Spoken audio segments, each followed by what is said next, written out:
बहुत बहुत द्वारों से मैं तुम्हें एक ही द्वार।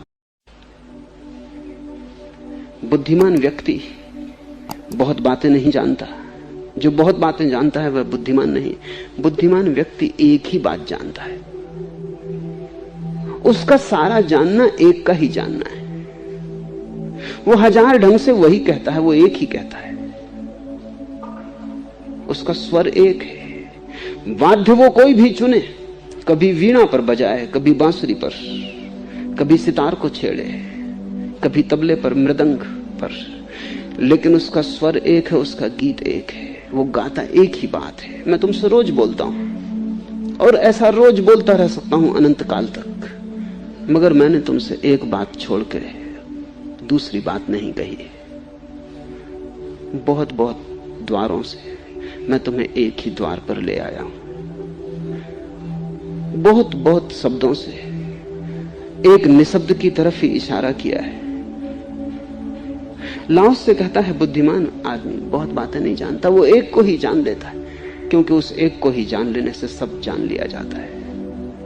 उद्दालक का बेटा श्वेतकेतु घर लौटा तो उसके पिता ने पूछा, तू क्या क्या जानकर लौटा है? तो उसने कहा, सब जानकर लौटा हूं। ज्योतिष, गणित, व्याकरण, भाषा, भूगोल, इतिहास, पुराण, वेद, स्मृतियां, श्रुतियां सभी जान के लौटा हूं।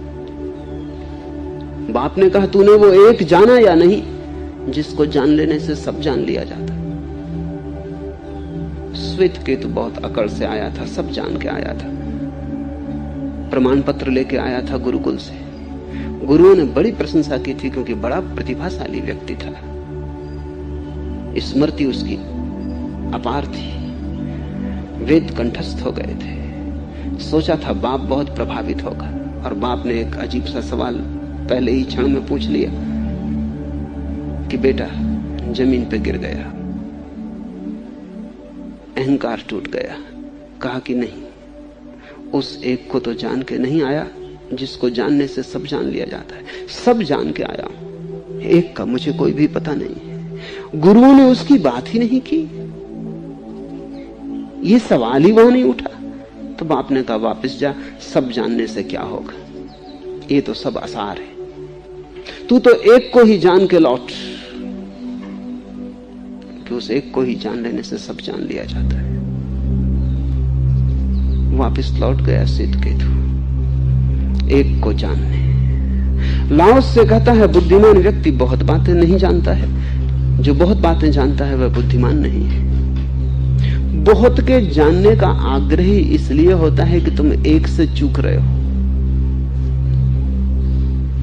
एक को पालोगे तृप्त हो जाओगे, जानने की प्यास ही बुझ जाएगी। इसलिए बहुत बातें जानते हो, जानने की चेष्टा करते हो, और जान लें, क्योंकि प्यास मिटती नहीं। तुम्हारा ज्ञान जिसको तुम ज्ञान कहते हो, कितना ही पिए चले जाओ, कंठ सूखता ही चला जाता है, प्यास मिटती नहीं। प्यास नहीं मिटती तो मन होता है और पियो, शायद पर्याप्त नहीं पी रहे हैं। इसलिए आदमी ज्ञान को इकट्ठा करता चला जाता है। वो ज्ञान का सागर हो सकता है, लेकिन प्यास न मिटेगी, क्योंकि सागर से कहीं प्यास मिटी। प्यास के लिए तो छोटा सा एक का झरना चाहिए। बड़े से बड़ा सागर भी प्यास ना बुझा सकेगा, वो बहुत खारा है। तुम सब जान लो, सागर जैसा तुम्हारा ज्ञान हो जाए विस्तीर्ण, फिर भी तुम प्यासे रहोगे। तृप्ति तो उसके झरने से मिटती है, तृप्ति तो उसके झरने से होती। वो एक का झरना है। उस एक को ही उपनिषद ब्रह्म कहते हैं, उस एक को ही लाओस से ताओ कहता है। उस एक के तुम जो भी नाम देना चाहो दे दो, परमात्मा कहो, निर्वाण कहो, सत्य कहो, पर वो एक है। और वो एक तुमसे दूर नहीं, तुम्हारे भीतर से। असल में जो स्वयं को जान लेता वो सब जान लेता, क्योंकि स्वयं सबका सार संचित। स्वयं के भीतर सारा ब्रह्मांड छिपा है छोटे से पिंड में। अनंत आकाश समाया है तुम्हारे छोटे से हृदय में। वो बीज रूप है, ये विराट वृक्ष रूप है। बीज को जिसने जान लिया उसने पूरे वृक्ष को जान लिया, क्योंकि बीज में सारा ब्लूप्रिंट है। पूरे वृक्ष की एक एक पत्ती छिपी है, अभी प्रकट नहीं हुई है, छिपी है। तुम्हारे भीतर सारा ब्रह्मांड छिपा है। इसलिए उपनिषद कहते हैं तत्वमसि, वह तुम ही हो। ये श्वेतकेतु जब गुरु के पास गया तब ये वचन बोला गया। श्वेतकेतु वापस लौटा, उसने गुरु से कहा, उदास होकर, चिंतित होकर इतना सब सीखा, लेकिन पिता प्रसन्न न हुए। और उन्होंने एक सवाल किया जिसका मैं जवाब न दे पाया। उन्होंने पूछा, उस एक को जाना जिसको जानने से सब जान लिया जाता है? गुरु ने कहा, तत्वमसि श्वेतकेतु, वह तू ही है श्वेतकेतु, जिस एक की तेरे पिता ने बात उठाई। अच्छा हुआ तू वापस लौट आया, क्योंकि हम उस एक का इशारा तभी कर सकते हैं जब कोई प्यासा होके आए। इसके पहले तूने और सबके जानने के लिए चेष्टा की, जिज्ञासा की, वो तूने जाना। अब तू एक की जिज्ञासा लेके आया, अब तू उसे भी जान लेगा। लेकिन वो तू ही है, इसलिए कहीं और नहीं जाना है, भीतर जाना है। किसी और से नहीं पूछना है, भीतर डूबना है। अब शास्त्र बेकार है, उच्छिष्ट है। अब वेदों में कुछ सार नहीं, क्योंकि वो तो निःशब्द है, वहां तो मौन में उतरना है। बुद्धिमान एक को जानता है और एक को जान के सबको जान लेता है। बुद्धिहीन अनेक को जानता है और अनेक को जान जान के एक को भी खो देता है। एक साधे सब सधे, और जिसने एक को साध लिया उसने सब साध लिया, और जिसने अनेक को साधना चाहा वो 3 13 बांट हो गया, वो खंड खंड हो गया, वो अनेक के साथ अनेक हो गया। इसलिए तो तुम एक भीड़ हो। अभी तुम्हारे भीतर व्यक्तित्व नहीं, एक नहीं तो व्यक्तित्व कैसे होगा? तुम तो एक भीड़ हो, बहुत तरह के लोग तुम्हारे भीतर है। सुना है मैंने कि बायजीद जब अपने गुरु के पास गया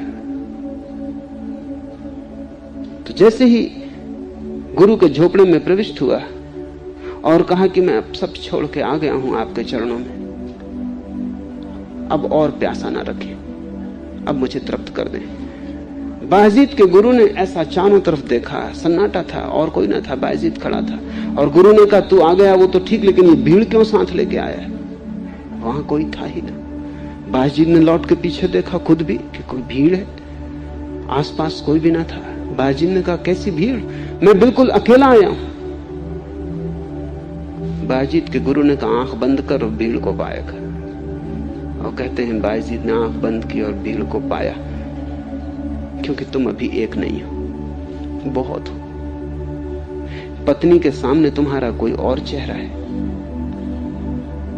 ग्राहक के सामने दुकान पे तुम्हारा कोई और चेहरा है, बेटे के सामने तुम्हारा कोई और चेहरा, नौकर के सामने तुम्हारी अकड़ ही और।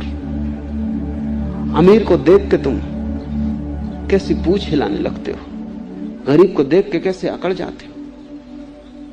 तुम्हारे कितने चेहरे, तुम्हारे कितने रूप हैं।